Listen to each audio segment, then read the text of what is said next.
Voilà, voilà ce qui s'est passé à cause de vous, parce que vous avez voté sur ce sondage. Honnêtement, j'ai grave pris la confiance et je dois être le seul con qui sort du confinement avec une coupe moins cool que ce qu'il avait pendant le confinement. Je me suis coupé les cheveux tout seul pendant tout le confinement, c'était nickel. Là, j'ai trop pris la confiance et voilà le résultat. Je vous laisse vous moquer, il n'y a pas de souci, mais juste si vous pouvez lâcher un petit abonnement si vous n'êtes pas abonné, ça sera bien. Votre rêve de plaisanterie, vous allez devoir faire comme ça pendant quelques vidéos. Je suis désolé, mais c'est pas vous au moins qui avez cette tête-là. Mais encore, vous allez avoir une vidéo qui a été tournée une partie avant, donc dans quelques vidéos, vous allez retrouver ma tête d'avant. Bref, c'est pas le sujet.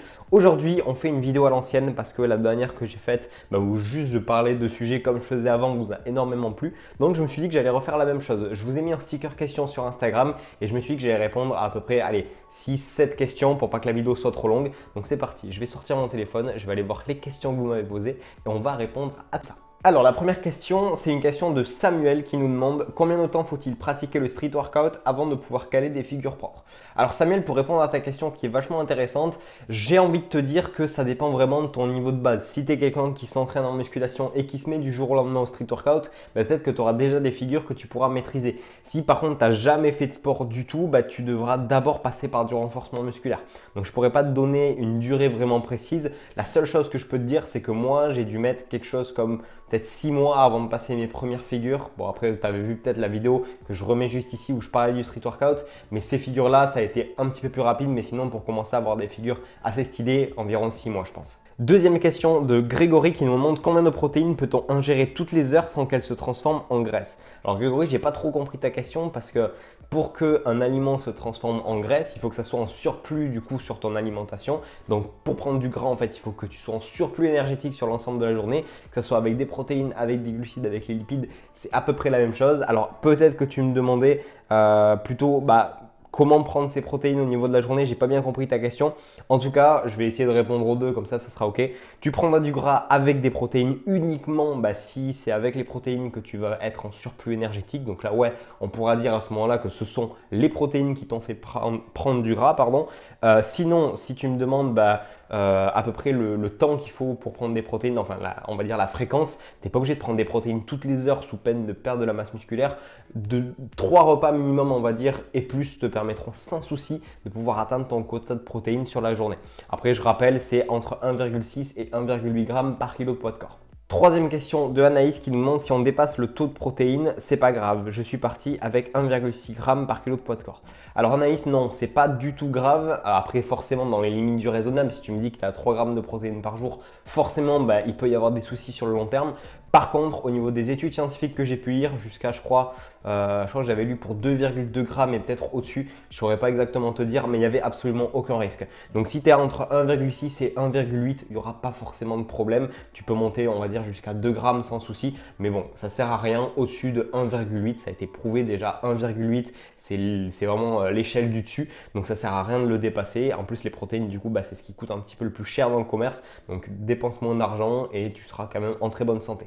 Quatrième question de Aline qui nous demande mon avis sur le lait de vache au niveau nutritif et l'aspect sportif. Alors le lait de vache, si c'est quelque chose que vous pouvez digérer, c'est quelque chose qui est super cool. Pourquoi? Bon, perso, je suis pas très fan de boire du lait de vache comme ça, mais je connais des gens qui le font. Mais je vais vous expliquer pourquoi c'est très bien de faire ça. Tout simplement parce que c'est une super source de protéines. Donc quand je parle de lait de vache, je parle pas du lait demi-écrémé que vous allez trouver chez Carrefour. Je parle du lait au moins entier bio, si possible du lait cru. Après, je sais que c'est pas évident pour les personnes comme moi par exemple qui n'aiment pas le lait. J'ai testé le lait cru, j'ai pas du tout aimé, mais sinon quand je fais des préparations du genre pancake, smoothie, je mets du lait entier bio avec ça. Ça me permet du coup d'avoir un petit peu plus de protéines, et tout ce qui est protéines qui viennent des produits laitiers, ce sont des super sources. Donc tout ce qui est lait, fromage blanc, tu peux y aller à 100%. Cinquième question de Noé qui nous demande est-ce qu'il y a des muscles à ne pas muscler? Alors Noé, ça c'est vraiment à toi de voir. Moi je sais que j'ai pas forcément envie d'avoir des cuisses énormes comme certaines personnes qu'on peut voir sur Instagram, ou un fessier ultra bombé. J'ai plus envie d'avoir mon haut du corps qui est plutôt bien développé du coup pour mon sport qui est le street workout. Après ça dépend, si t'as pas envie d'avoir des gros trapèzes, t'évites de bosser des exercices qui bossent les trapèzes. Pareil, si t'as pas envie d'avoir des épaules ultra rondes, t'évites de travailler les épaules.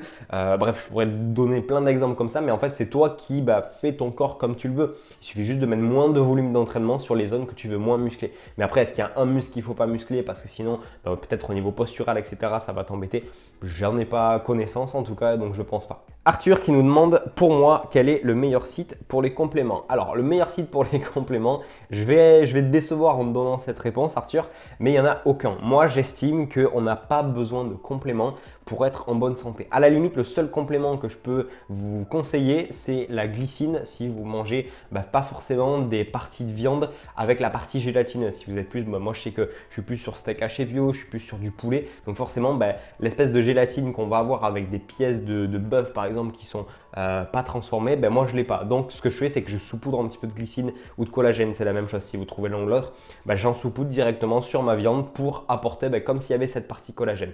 Donc ça tu peux en trouver un petit peu partout. Je te donnerai pas forcément des sites parce que j'ai pas envie de mettre certains sites en avant, mais sinon pour tout le reste tu peux largement faire avec ce que tu as à la maison et du coup économiser cet argent que tu mettrais tous les mois dans les sites de compléments pour augmenter un petit peu ta nutrition. Tu gagneras beaucoup plus sur le long terme à consommer des aliments plus entiers, moins transformés et même sur ta santé. Donc quel est le meilleur site de compléments? Aucun, tu as juste à aller te fournir chez toi dans un magasin bio ou dans une grande surface et ça sera déjà super. Enfin, dernière question, le soja est-il la meilleure source de protéines? Donc cette question, je pense que c'est un troll si vous me connaissez un petit peu. Non, le soja c'est absolument pas la meilleure source de protéines. Je pense que la personne qui t'a dit ça vendait des choses pas très bon, vous voyez de quoi je veux parler si vous avez réfléchi 2 secondes. Mais du coup, non, le soja n'est pas du tout la meilleure source de protéines. Pourquoi? Parce qu'en fait, c'est une source de protéines qui contient énormément d'antinutriments. Donc ça veut dire que ce que tu vas manger, tu vas pas forcément bien l'absorber et l'assimiler. Et en plus de ça, c'est une source qui est assez riche en acides gras polyinsaturés qui sont pas forcément les acides gras les plus stables que tu peux manger. Et ils peuvent à long terme, si tu en manges un petit peu trop, t'apporter des trucs pas très cool au niveau de ta santé. Donc le soja est-il la meilleure source de protéines? Non, et au contraire, je dirais que c'est la pire de toutes. Bon voilà, écoutez, on en a fini avec du coup les 7 questions que j'avais sélectionnées. Désolé si j'ai pas pu répondre à tout le monde, mais je voulais vraiment que la vidéo soit assez courte et que je puisse développer autant que je voulais chacune des questions. En tout cas, n'hésitez pas si vous avez d'autres questions à les poser juste en dessous en commentaire. Et avant qu'on finisse la vidéo, je voulais vous parler de ce qu'il y a juste derrière moi. C'est le nouvel article que j'ai écrit hier du coup et que j'ai publié ce matin. Donc le jour où vous voyez cette vidéo, il est sorti ce matin. Donc je vous le mets directement dans la bio si vous voulez aller lire ce nouvel article. Et du coup, si la vidéo vous a plu, n'hésitez pas à mettre un petit pouce bleu. Et nous on se retrouve très vite dans une nouvelle vidéo qui je pense va vous plaire.